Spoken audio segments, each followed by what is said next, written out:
Andre, welcome back. What's up, bro? Just sum up the time off for you. I mean, I know after the last fight, maybe not the reaction you want, but some ups and downs. What has it been like for you? Growth. You know, if I could take anything from that experience, it's growth. You know, I overcame that part of my life, that part of my career. Obviously, you know, I should have did something. I didn't do it. I got a lot of backlash for it. Whatever.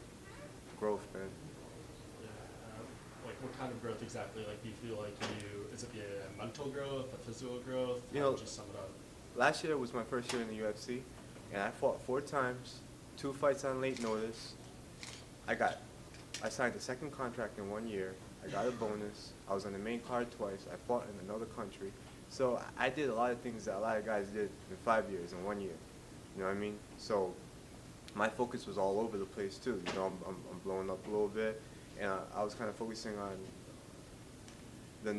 I was focused on fighting, but I was also focused on the other unimportant things that comes along with fighting. And I was putting too much energy into that. You know, fight week, the embedded, the cameras, and I was putting too much energy into that.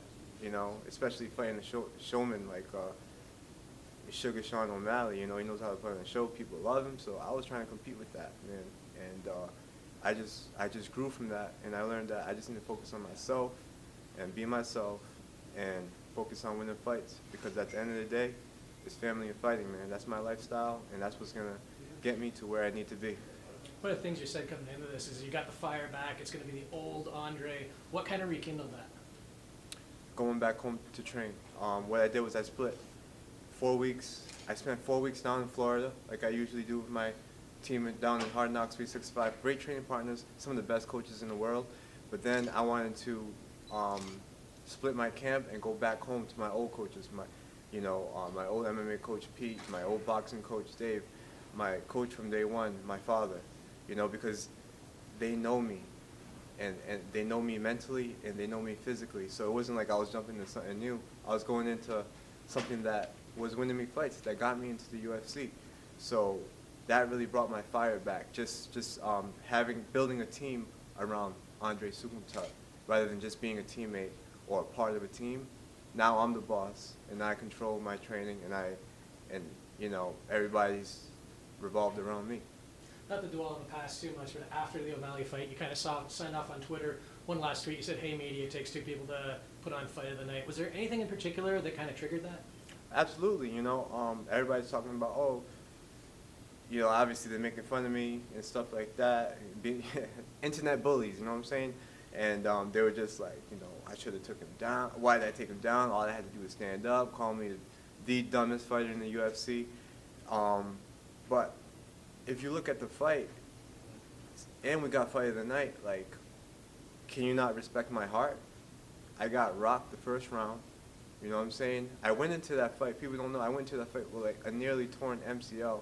You know, more than half of my camp was physical therapy, but only I know that. You know, so it takes 2 people to get Fight of the Night. You know, if I wasn't tough, if I didn't fight back, if I didn't try to win the fight, we wouldn't have got Fight of the Night.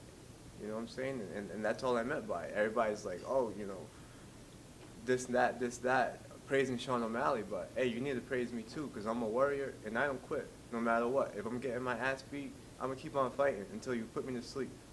Given the injury, do you regret taking it at this point, or? No, not at all, because I was broke and I needed to do it. I have a family to provide for. It was a big opportunity, a big jump in my career, and I saw an opportunity and I took it. And God rewarded me with it, with a Fight of the Night. I don't want to dwell on the past any longer, but one last one on that. O'Malley in hot water with USADA. Do you have any comment on that? You know what? I'm a classy guy.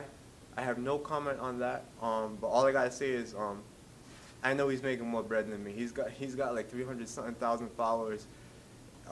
He's probably got a lot of sponsors. So if I can have a nutritionist and take the right stuff, then there's no reason that he doesn't have one. I doubt that he doesn't have one. I'm sure he has people on his team telling him what to take, telling him what not to take, trainers, nutritionists, doctors. If I have it, he has to have it.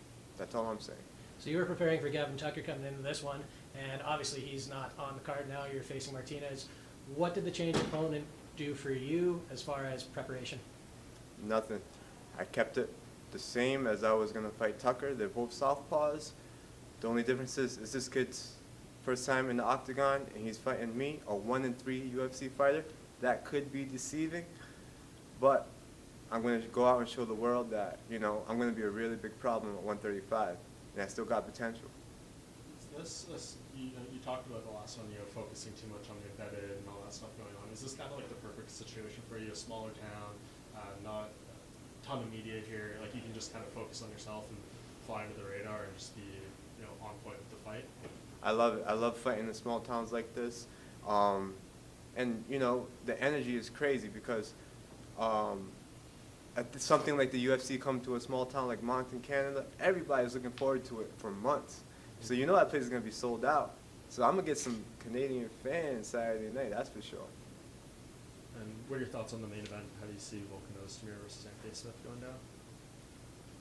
I see no time, man. He's got to get out of the cage, so he's going to give Anthony Smith no time. It was mentioned, I mean, late replacement with Jonathan Martinez coming in. We haven't seen him fight in a little over a year. What do you know about your opponent? I mean, he's here now, so obviously the UFC sees something in him. I'm never going to sleep on somebody, you know, but all I know is he's going to sleep the first round, you know what I'm saying? I don't care who it is, whether it's your first fight in the UFC, whether it's your second, third. I'm here for business, man, and I had a great training camp. And that fire is back, baby. Look at my eyes. That fire is back. Where did you spend time for the training camps? Did you split time between two? Yes. So what we do in New England MMA is, you know, all the best fighters that have made it to the UFC, Bellator, the big shows, and even the guys that are coming up, we all come together and we all train together, you know. So we used to drive like hour there for jiu-jitsu, boxing. Now we all just meet at like one place, maybe twice a week, and those places were Lausanne MMA, and where I did most of my camp at Triforce MMA, you know, and I did my Muay Lao with my father there too. So basically it was Lausanne MMA and Triforce MMA, and Dion Track in Woonsocket, Rhode Island.